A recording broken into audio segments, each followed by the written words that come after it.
Hi everybody, we are Sonica here and my name is Christian. We are the founders of the Love Work Solution.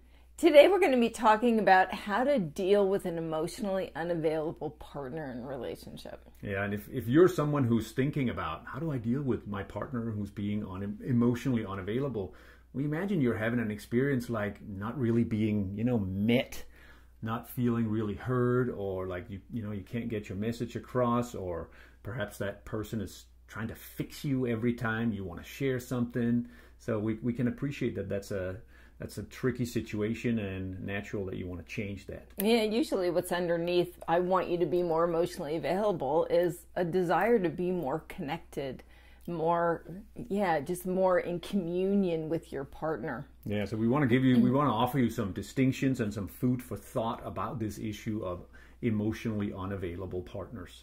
So certainly one thing we want to offer is that not all of us are the same. Like there are some inherent differences between men and women sometimes, between just people, where some people are naturally more emotional or more able to get in touch with their feelings than other people. Yeah, we had a great example. We were doing a mini workshop for couples.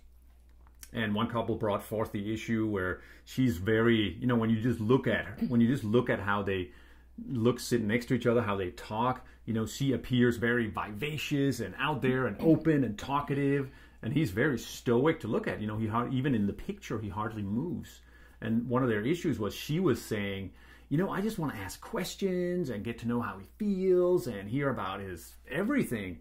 And he's more, for him, being asked questions like that is kind of confronting, actually. It's like being interrogated.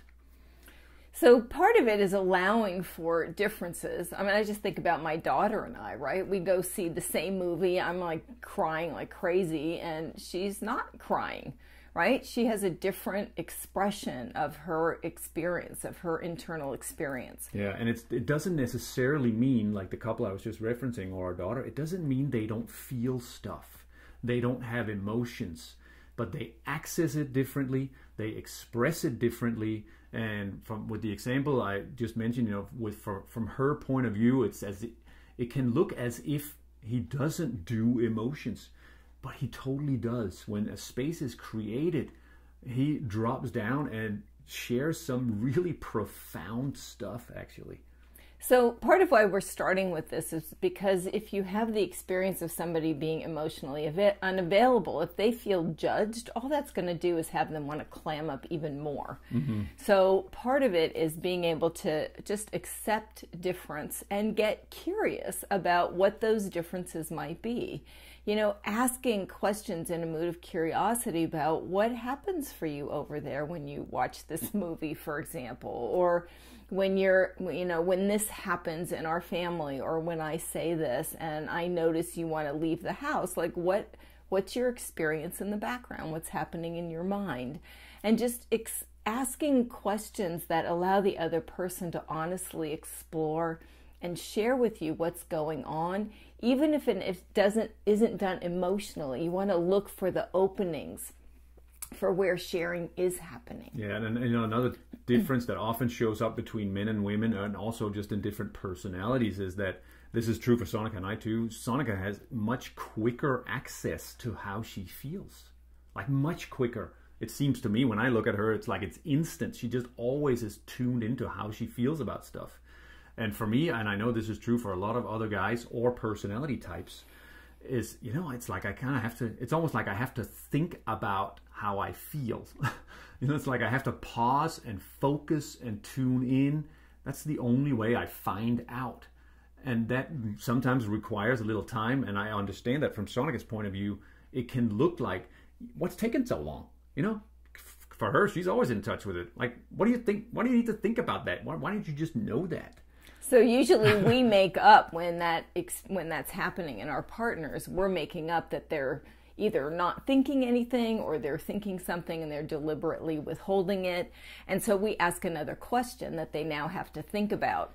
So a really great tip, actually, when you want to create more connection with someone who might not be as in touch with their emotions, is when you ask a question, is to let it sit there and let the person explore for a little bit. Yeah, it might take a little time. 30 seconds, a minute, 2 minutes. Like really, sometimes it does take time for, certain personality types to travel over into feeling land to be able to then come up with words to articulate to their experience. Yeah, and another thing I have learned, that I kind of offer to Sonica, she's been really good at offering me just the space and time to get in touch. And another thing I offer her is I will add a little more detail than I personally would naturally do. So when she says, how'd you feel about your day? I might at first just say, great. And to me, that feels like a complete answer. But I also understand that really when she's asking that question, she's not just looking for a yes or no answer or, a report about information. She's looking for the connection that arises when she shares something and I share something. There's this back and forth of energy, you could say, of something, of attention, of words. So I'll add some more words and just say, it was a great day, and maybe share one thing.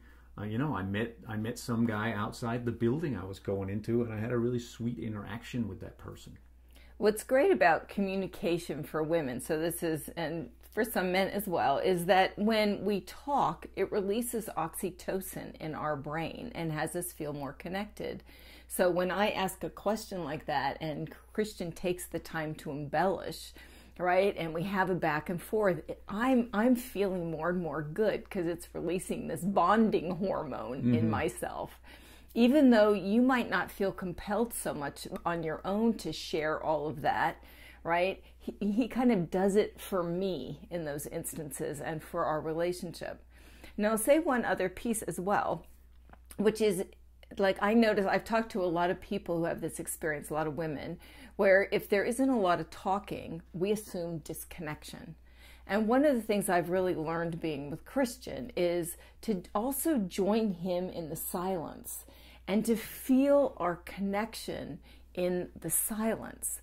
There's this rich connection that is beyond words that I've learned to tap into as well, so that the only way for me to get connection isn't just in talking. Yeah, and I want to say we use the examples of men and women, and I want to say that, we have plenty of couple clients where it's the reversed. man who has the experience that his wife or partner isn't emotionally available.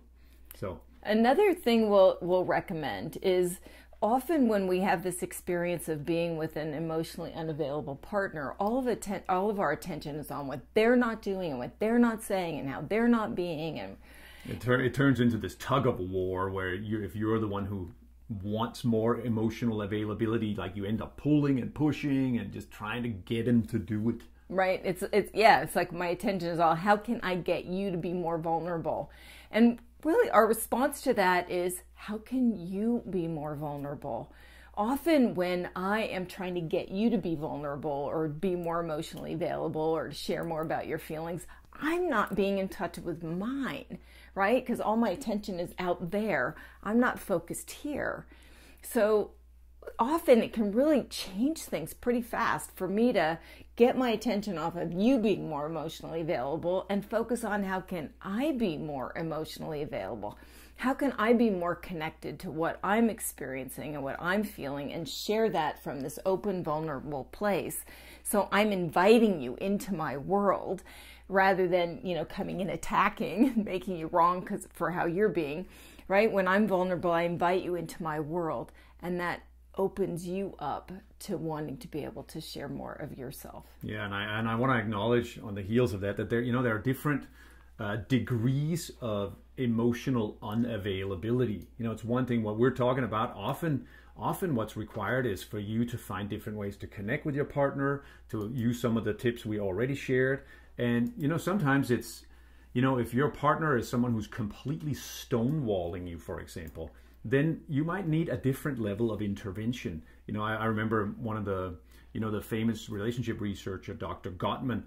He says that he has this idea. He says the 4 horsemen of the relationship apocalypse, and one of it's like 4 terrible things that'll ruin your relationship, and one of those is stonewalling, and another one is contempt. So if you have a lot of stonewalling or contempt, you'll need a different level of intervention than what we're sharing about here.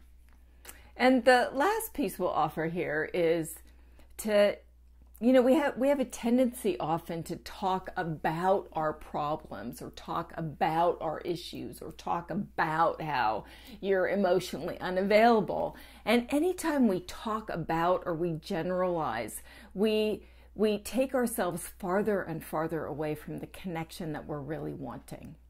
So instead of talking about, when we can instead turn it around to explore, you know, what am I feeling and how can I be more vulnerable here? And how can I be more curious about you, right? It creates a space for us to actually drop into that place of connection and drop more into our feelings that we're really wanting. Yeah, you can find some of our other videos. You can find tips for how to do this kind of sharing. But you can probably, can you relate to what Sonic is talking about there? Can you relate to how you might you talk more about intimacy than you actually feel intimacy? You talk more about emotional availability and connection more than you actually feel connected. It's a curious thing. To really shift it in relationship as well, so I'll just add this one other piece, is if I want to have the experience of you being more emotionally available, I also want to look for any place where you do reach out, where you do share some feeling and appreciate it like crazy. It's like you want to find the little places where you have a little bit of what you want and kind of make them bigger, help make them bigger. Because the more you do that, the more you're going to notice the progresses, the more appreciated the other person is going to feel, and the more they're going to want to step into that even more. Mm-hmm. It's like a little kid learning to walk, and you applaud the first step, right? You don't criticize them for all the ones they missed. Yeah, it's like if I have a complaint that she's not emotionally available, and then we do have a conversation where we're looking at each other like this for a couple of seconds, it's really great for me to say, hey, thanks for offering eye contact for a bit. I really like it. You know, I'm just reminded of another thing too, is that a lot of men, and same for some women as well, who will share that they feel more connected to their emotions after sex.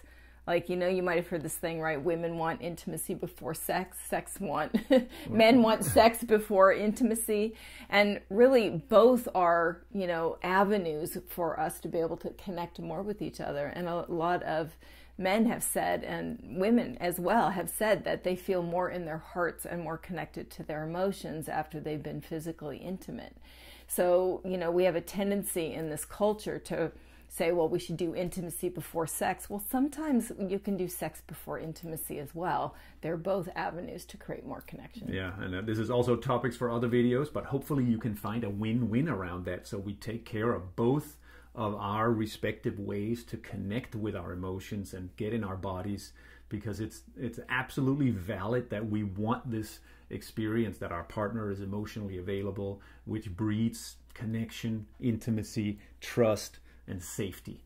And it's those little steps that lead you in the direction you want to go. Yeah, so have fun trying that out to the best of your ability. If you need more help, you can always reach out to us or check out some of the other videos around here.